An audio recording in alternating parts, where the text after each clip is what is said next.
Hey, what's up, y'all? Chad with Southern Reliable Lawn Care, back with another little in-depth video on this Toro TURFMASTER HDX. This is a 2023 model. I picked it up in the end of 2023, and today I'm going to dive in straight into a in-depth one-year review on it. So let's get started. So when I first bought this Toro TURFMASTER, it was to replace my...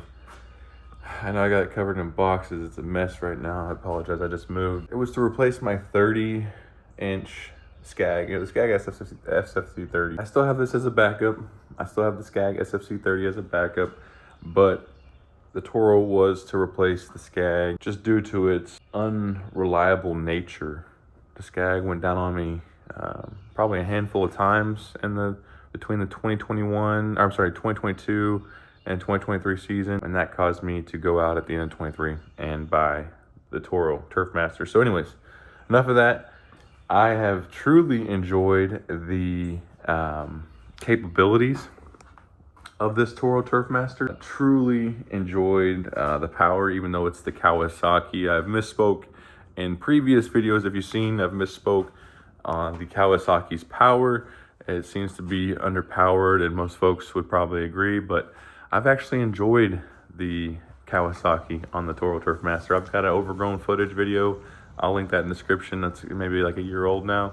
I mean, that ate up an overgrown yard really easy. So, and one thing I do like about the Toro TURFMASTER is you can adjust the pitch on the deck down here, and that allows you to, you know, mulch up leaves easier, discharge easier, a whole bunch of things, versus with like a Skag SFC30, it's all a level deck. You can't really change, you can't change the pitch at all, and it just really bogs down and chokes down and thick leaves or you know, tall grass. Which in my first video with the Toro TURFMASTER HDX, I actually you know, it did bog down on me in some wet, thick leaves, but what I realized later on is I didn't have the back of the deck higher than the front. I didn't have that pitch on the deck, which would help with airflow and help with mulching up those leaves a lot better. Which, guys, if you raise the back of this deck just half an inch or an inch more than the front, it is a whole day of difference, night and day difference. When you just increase that pitch in the back, it gives you so much airflow. It mulches leaves, grass, it bags better. The whole 9 yards, you guys. You got to do that. If you're not doing that, you're making life a little bit more difficult for yourself by not having that deck pitch, raised up in the back there. I went ahead in one of my previous videos, I can't remember which video, I had somebody comment asking if you could change the flywheel, the starter flywheel around, and I went ahead and changed it around. As you see there, this is the front of the, and then this is normally like this.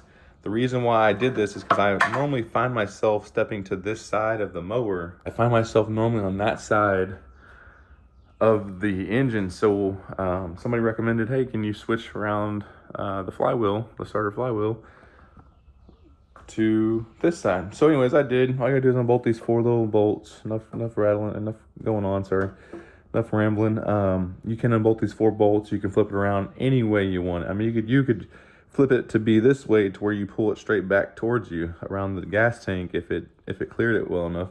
But I've truly enjoyed this unit. I'll go into depth with you guys on what all has gone wrong with the unit this year, and what you'll probably want to pick up when you buy a new unit to have on the shelf to make sure you don't have any downtime. So let's jump more into depth on this unit. I'll give you engine, horsepower, cc's, weight, all of that good stuff. All right, so I actually picked up this little booklet from the dealer when I bought the Toro TURFMASTER, and I'm just going to go ahead and share the weights, dimensions, everything with you guys, just so you know the difference. If you're looking at buying the Toro TURFMASTER, you know the difference between the Kohler and the Kawasaki before even going to the dealer. The weight of the Kawasaki is going to be 173 pounds, and the Kohler is going to be 187. So if you get the Kohler, you're already looking at a what is that, a 15-pound difference, 14 pounds difference. You know, you're closer to almost, you're a lot closer to 200 pounds. We'll just say that. I know the Skag, I believe, is 220, which that thing's a beast. It was, and that has the Kohler. And it was a beast. It wasn't fun to mow, and I was super sore at the end of the day. So with this Kawasaki on this Toro Turfmaster, 173 pounds, that is pretty light, guys. For a commercial unit that's well built, I think that's great. So 173 pounds, 14 pounds lighter if you go with the Kawasaki over the Kohler. As far as horsepower, let's see here. For some reason, it's not telling me. Oh, it's not telling me the horsepower, guys, or the difference in cc's. But the Kohler is 224 cc, and I'm honestly not sure what this Kawasaki is. I apologize, it's not showing me in here on this book. But so, anyways, and I apologize. My reviews are never in order or anything, guys. But I was trying to share a little bit of the details that they share with me in this book here. And as far as all I can tell is the only difference really is the weight, and the Kohler is going to have some more torque. I don't know if the cc's or the horsepower. I think the cc's and the horsepower is going to be slightly different, maybe the same, but I know for sure the Kohler has higher torque. So when you get in those, you know, wet grass, thick leaves, it should help with the higher torque. Should help kind of mulch it up a little bit better. So not much information really in here for the Toro Turfmaster. Oh, this is an interesting fact.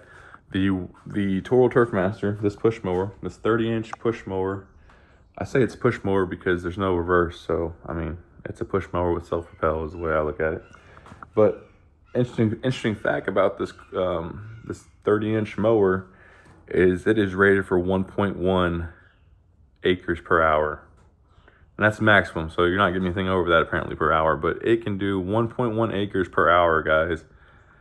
That's not bad when you think about it, because this my Raptor XD, which recently went down on me but is now back up and running, thankfully. This thing has I don't know, 23.5 horsepower, 54-inch deck, 3 blades, and it's rated for maybe 2 acres or 2.5 acres an hour. So I mean, yeah, it is almost twice the deck width, but and 3 times as much on the horsepower, but it's only double the production rate, whatever you want to call it, productivity, however you want to look at it. So not bad. This 30-inch commercial mower can still knock out an acre in an hour, which I've had to mow half an acre with it. I've had to mow, I currently just moved. I'm on about an acre and a half, just under an acre and a half, and I've had to mow with the Toro Turfmaster HDX. So it is possible. It's not the best option for an acreage, or if you're on like an acre, but I've mowed half an acre with it and even bagged on that half an acre. So it is possible. It's not the best option, but when my Hustler went down, I did have to use the 30-inch a lot more. So as far as the things that have gone wrong on it, finally getting to this, apologies. It's only gone down really 3 times on me. And most of the time it's been this little idler pulley right here in the front. This idler pulley's gone loose right here. If you see, it's got some markings on it because it's a part number. It's aftermarket, but you know, it's been replaced I think twice now. Once was under warranty, the dealer did it. I had it for a week, and then it happened again, and I was standing in line trying to drop it off, and it was taking forever. So I actually just asked how much the part was, and the idler pulley, I think it's around $70 to $80 for that idler pulley in the front there, and that has gone down on me twice. So you definitely want to have 1 or 2 of those on deck if you're using this mower, using the heck out of this mower, I should say, like I have. I don't know how many hours this mower has, but I'd say it's close to 100 for sure. It doesn't have an hour meter, like I said, so not sure on the actual hours currently, but that idler pulley has gone down twice. The belt has snapped. They call it like the V belt, the drive belt for the PTO for the blade engagement. It's a blue belt. Once you replace it, I guess they call it the blue belt. Don't call it the V belt. I guess that's the big drive belt. But anyways, the little serpentine belt, the blue belt that goes around the pulleys to engage the blades, though that did completely snap on me. So I picked up 2 of those, put the new one on. I've got a video. I can tag that in the description down below if you haven't seen that video, where I replaced that, because this is the TURFMASTER HDX, which I've seen the TURFMASTER videos and I've seen the TimeMaster videos, but I haven't really seen the HDX videos. So I am trying to get more content out for you guys, just so you guys can be more comfortable with the purchase of this unit and any maintenance that might come up. So definitely subscribe, if you haven't, and I'll be having this unit for a while, and that way you can kind of keep tabs on different stuff and how-to videos and all that kind of stuff I might post on it. So definitely appreciate it if you made it this far in the video. I'll try to get more in depth now, but the other pulley in front there, gone a couple times. Probably a good idea to have 1 or 2 of those on deck. The blue belt is the only belt that's gone, knock on wood. That blue belt for the PTO blade engagement has gone once, and it went completely. I mean, it was cracking, and then it frayed, and then it just went completely. Don't do that, guys. I mean, definitely keep up with the maintenance. If you're seeing anything loose or going, just replace it. These things have a 1-year warranty on it. If you don't want to deal with the dealership, just pick up these parts when you buy the mower, and that way you don't have to ever go back to the dealer, and you can just replace it at the house, replace it on the go, get these mowers back up and running, and that way you don't have any downtime, and you don't have to come back to the house and pick up your backup 30-inch. Yeah, so those are the only things that have really gone down on me, guys. Other than that, as far as like little knick-knack complaints, I will say the gas cap is starting to act up on me. It's not wanting to loosen. It's kind of like stripped out, I guess. Inside there's a cap on a cap, for lack of better terms, and the inside cap is just not catching with the outside cap when you're wanting to loosen it. So hard to get off, doesn't really tighten. Some gas does spill if I fill it up to the brim, if I fill it up to where it should be, I should say, like almost full.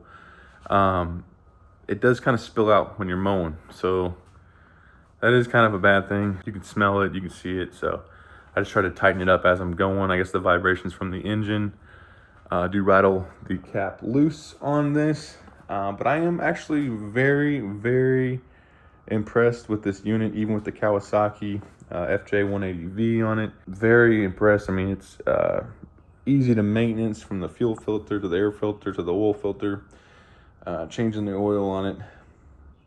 I mean, everything is super simple on this, guys. I even like changing the blades on it. Everything's really easy to maintenance. This thing definitely paid for itself within the first year, easily. So, I mean, if I wanted to, I could go out and buy another one of these units and just have a new one for this year. But this unit's still doing me good. I will say I've had to replace, this is one thing I forgot to mention, I had to replace the pull cable, pull cord, whatever you want to call it, pull rope on it, as that did snap, frayed and snap on me. That's something that goes on most mowers, if you're running it like I'm running it.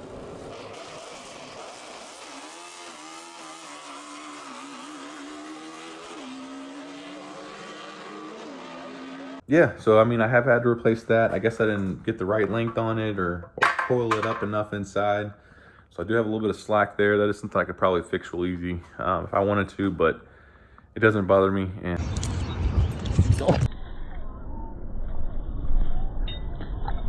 it starts right up. So yeah, that's another thing too, is this mower starts right up, cold, hot.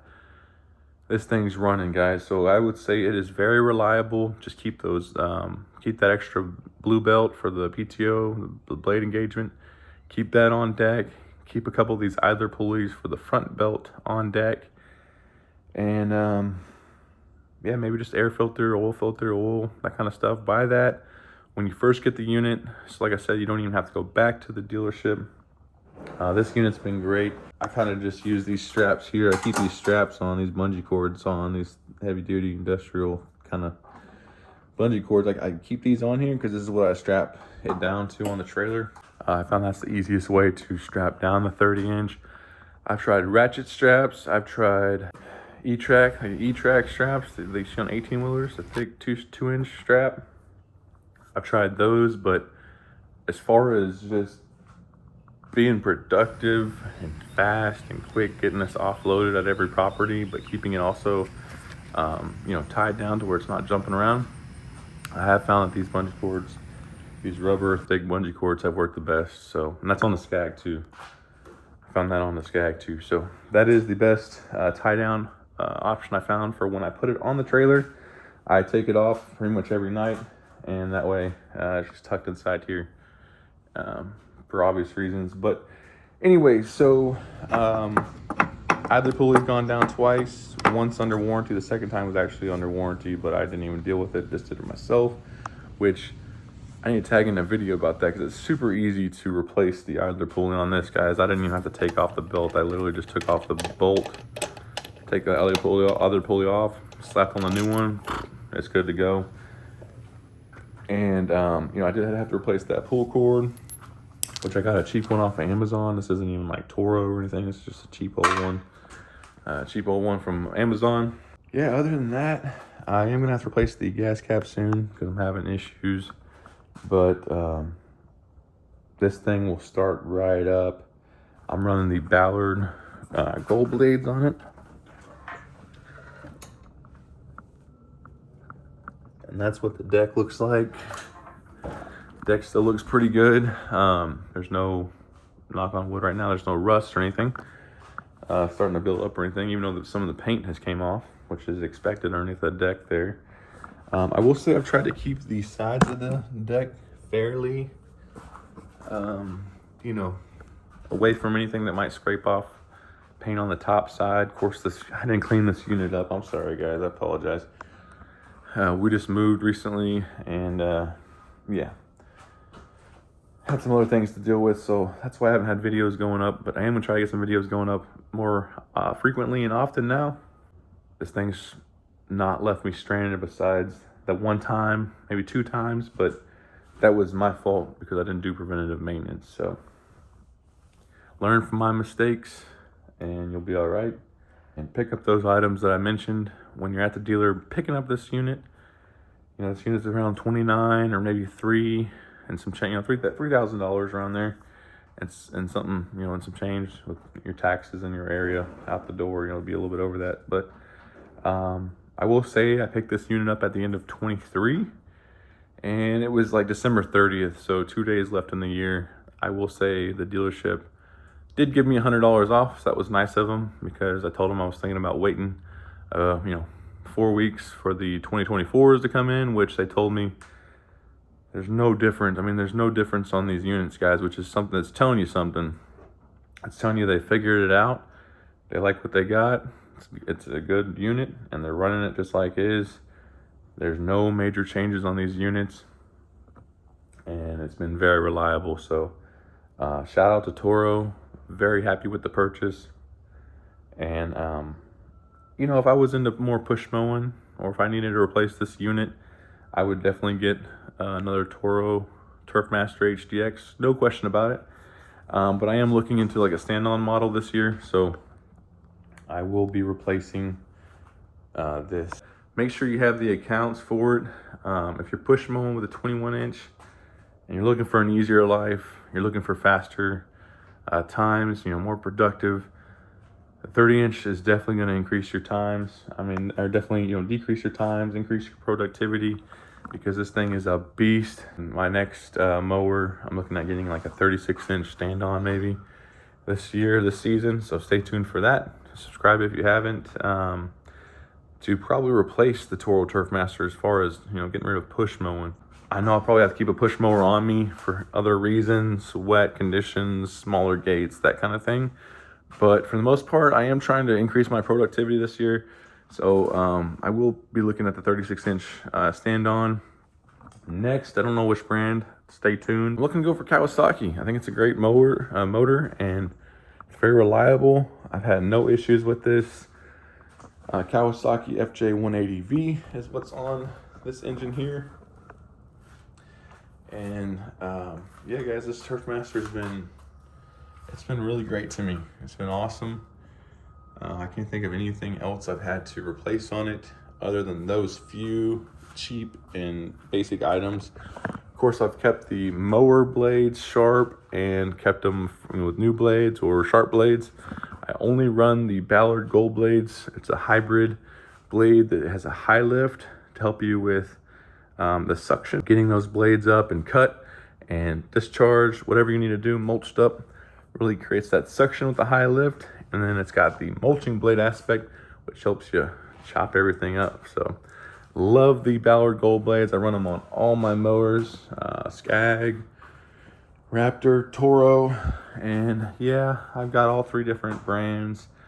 I'm looking to find a home as far as a brand to stick with, and I think I know which ones I'm going to stick with. So definitely stay tuned for my next mower, guys, to replace this Toro. And not replace it in the sense I'm getting rid of the Toro, but just replace it in the sense of better productivity. But I'm rambling on now. If you are looking at getting this unit and you have any questions that I maybe have not answered, please just drop them down below in the comment section. I always answer your guys' questions, no matter what it is. If you have any questions, just drop them down below. I'll answer them for you. And, you know, no regrets on buying this unit. Oh, this? That's my credo. No regret. It's been very great. You know, it's holding up well, minus those few little breakdowns for just wear items that I should have kept an eye on a little bit better. But yeah, pretty happy with it, guys. Thank y'all for watching.